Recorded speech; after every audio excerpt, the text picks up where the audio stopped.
الذين آمنوا وتطمئن قلوبهم بذكر الله ألا بذكر الله تطمئن القلوب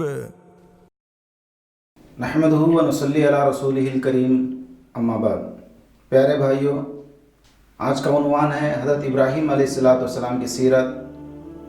موحد اعظم جب عراق شہر بابل میں نمرود سے مناظرہ ہوا اور پھر ابراہیم علیہ السلام کو اللہ نے کامیابی عطا فرمائی، آپ نے کہا انی ذاہب الی ربی سیہدین، ہجرت کے لیے آپ تیار ہو گئے۔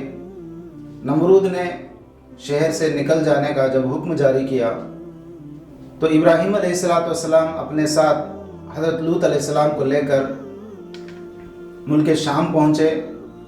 حرام نامی شہر میں آپ نے شادی فرمایا حضرت سارہ رضی اللہ تعالی عنہا۔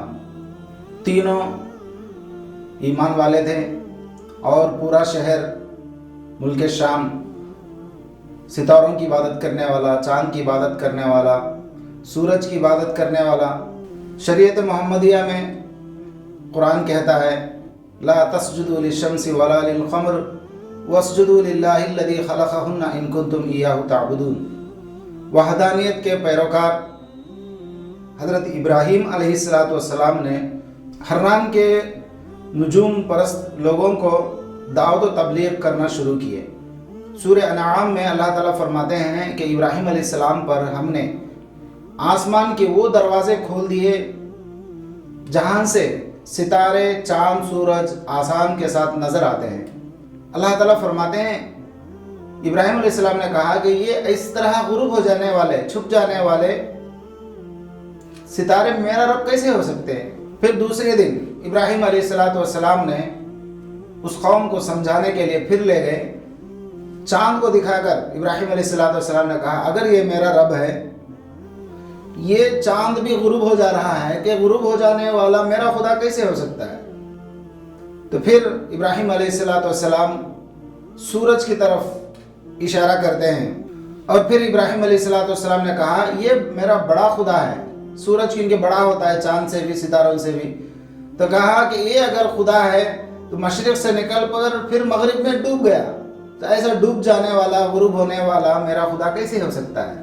پھر کہا پھر اپنا رخ اللہ کی طرف، جو زمین اور آسمان پیدا کرنے والا ہے، اس خدا کی طرف میں اپنا رخ کرتا ہوں، اور میں آپ لوگوں کی طرح شرک کرنے والوں میں سے نہیں ہوں، مشرک نہیں ہوں۔ ابراہیم علیہ السلام نجوم پرستوں کو یہ بتا چکے ہیں کہ توحید کیا ہے، عبادت کس کی کرنی ہے، عبادت کے لائق کون ہے۔ اللہ عز و جل رب السماوات والارض، خالق کائنات، مالک الملک، رب السماوات والارض کی طاقت کیا ہے اور وہ پیدا کرنے والی کی شان کیا ہے۔ وہ کبھی نہ غروب ہوتا ہے، نہ اس کی ابتدا ہے، نہ اس کی انتہا ہے، وہ ہمیشہ سے ہے اور ہمیشہ رہے گا۔ ایسے رب کی میں عبادت کرتا ہوں۔ اس رب کی طرف ابراہیم علیہ السلام نے بہت ہی دلائل کے ساتھ، بہت ہی نشانیوں کے ساتھ اللہ تبارک و تعالیٰ کی مخلوق کو بتا کر انہوں نے دعوت و تبلیغ کی، لیکن ملک شام میں ایک بھی ماننے والا نہیں تھا، اور الٹا ان لوگوں نے شہر چھوڑ کر نکل جانے کے لیے جب حکم فرمایا تو ابراہیم علیہ السلام اپنے بھتیجے حضرت لوط علیہ السلام کو ساتھ لے کر اپنے بیوی حضرت سارہ کے ساتھ ملک مصر کی طرف ہجرت کرنے کے لیے آپ نکل گئے۔ حضرت ابراہیم علیہ السلام جب ملک مصر پہنچتے ہیں تو ابراہیم علیہ السلام کے ساتھ مصر کے بادشاہ نے، وہاں کے عوام نے کس طرح آپ کا استقبال کرتے ہیں انشاءاللہ آئندہ نشست میں آپ کے سامنے بیان کروں گا۔ جزاک اللہ خیر۔ السلام علیکم ورحمۃ اللہ وبرکاتہ۔